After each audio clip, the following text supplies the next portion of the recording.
Kalau patung itu dianggap berhala dan tidak boleh, bikin keputusan yang menyeluruh untuk seluruh orang Indonesia. Dalam keputusan Kepres, dalam Perpres, dalam undang-undang. Karena saya bupati penyelenggara konstitusi. Pertanyaan saya adalah, kenapa sih kalau patung harimau Kodim nggak dimasalahin? Kenapa patung Lodaya di Polres nggak dimasalahin? Kenapa patung polisi nggak dimasalahin? Kenapa patung tentara nggak dimasalahin? Sepertinya memang. Nah di Jakarta patungnya lebih gede, patung Sudirman. Nah, Assalamualaikum warahmatullahi wabarakatuh. Sahabat, jumpa kembali dengan channel Babe Lukmanhar. Sahabat dimana saja berada, semoga senantiasa diberikan kesehatan dan keberkahan dalam segalanya. Amin ya robbal alamin. Sahabat, seorang tokoh Haji Dedi Mulyadi SH sedang ramai dituduh orang yang sesat oleh oknum-oknum yang tidak bertanggung jawab. Sahabat pasti sudah mengerti bagaimana hukum Islam menuduh orang sesat dan ternyata orang tertuduh tidak sesat. Silakan sahabat, ditanyakan langsung ke ahlinya. Ngeri sahabat. Haji Dedi Mulyadi seorang tokoh tersohor dengan cinta kebudayaan dan tokoh yang selalu memperhatikan rakyat kecil serta selalu memberikan solusinya. Baik sahabat, mari kita saksikan videonya sampai selesai. ya kan gini loh, syirik mensyirikan, sesat mensesatkan menjadi hal yang biasa sekarang kan. Setingkat Pak Quraisy aja disebut sesat kan. Setingkat Pak Mahfud MD saja disebut sesat. Gitu loh, setingkat Pak Mahfud MD loh itu.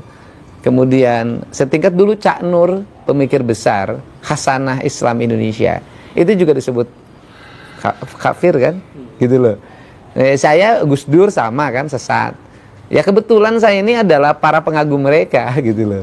Pengagum Cak Nur, pengagum Gus Dur, pengagum Cak Nun, Gus Mus gitu loh. Saya pengagum pikiran-pikiran Pak Quraisy dari sisi tafsir Al-Qur'an ya. Ya, tentunya saya memahami itu dalam 3 pokok pikiran.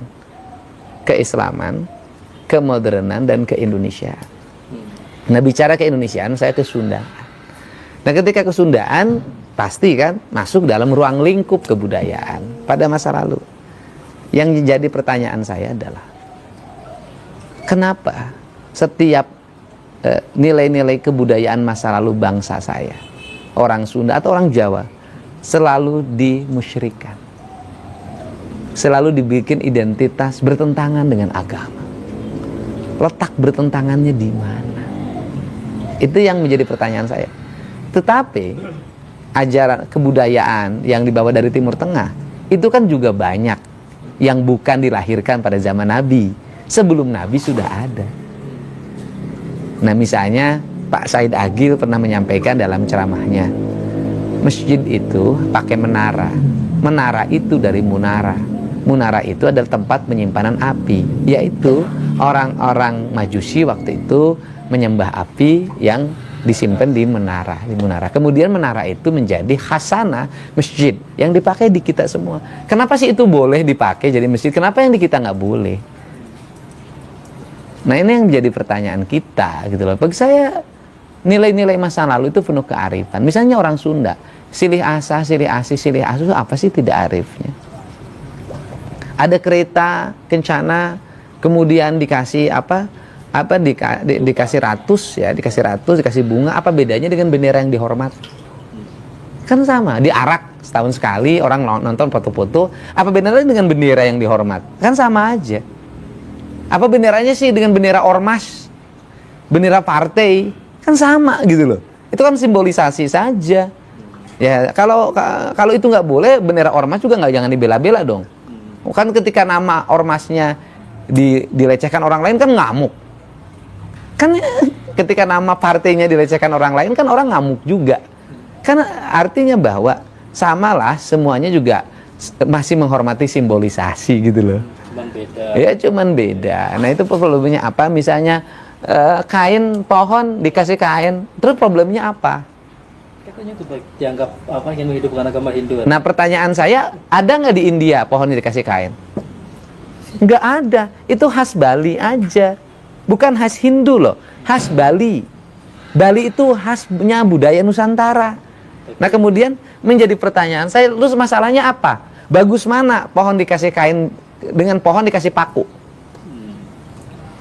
Dikasih paku, kasih iklan, ditulisan di situ. Misalnya hubungi 08 sekian sekian sekian gitu kan ya, untuk sedot tinja. Oke. Bagus mana dengan pohon dikasih kain? Nah, yang dimasalahin kan kain kotak-kotak warna hitam. Nah, hitam.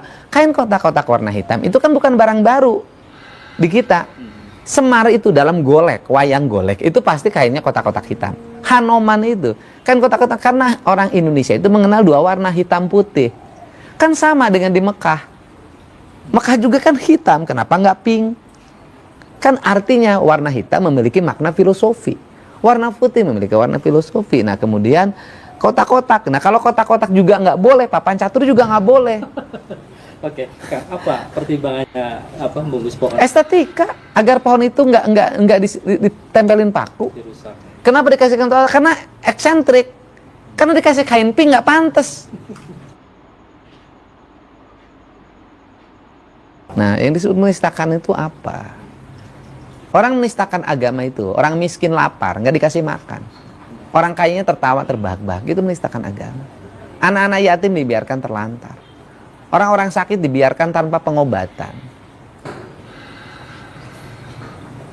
Itu menistakan agama.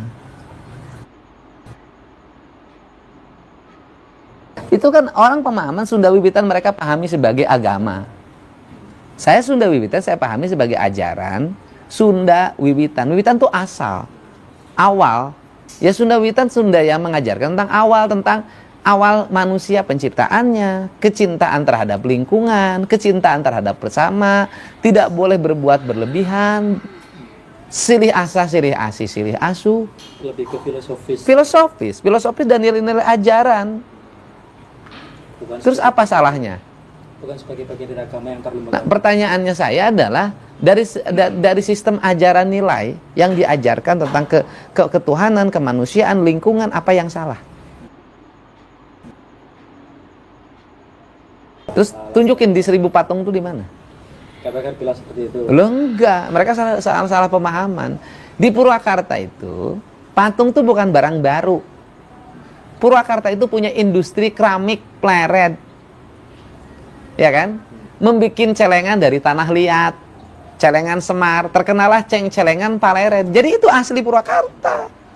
Celengan paleret, dibikin patung celengan yang besar-besar, yang harimau, yang itu, yang ini. Nah, ada khas pleret namanya menong.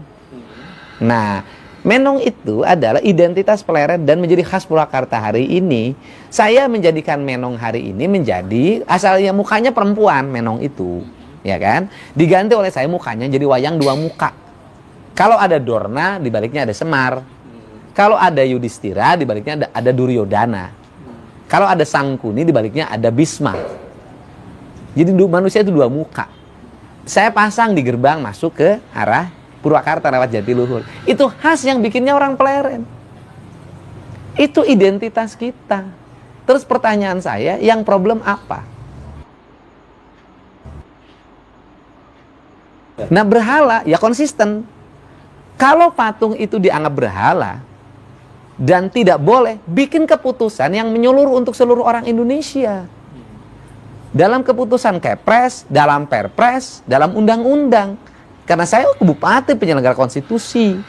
Pertanyaan saya adalah, kenapa sih kalau patung harimau Kodim nggak dimasalahin? Kenapa patung Lodaya di Polres nggak dimasalahin? Kenapa patung polisi nggak dimasalahin? Kenapa patung tentara nggak dimasalahin? Sepertinya memang. Nah di Jakarta patungnya lebih gede, patung Sudirman. Nah persoalannya kenapa sih patung yang gede di Jakarta yang dimasalahin, yang di Purwakarta yang kecil-kecil? Nah itu pertanyaan saya. Kenapa sepertinya FPI Saya nggak tahu.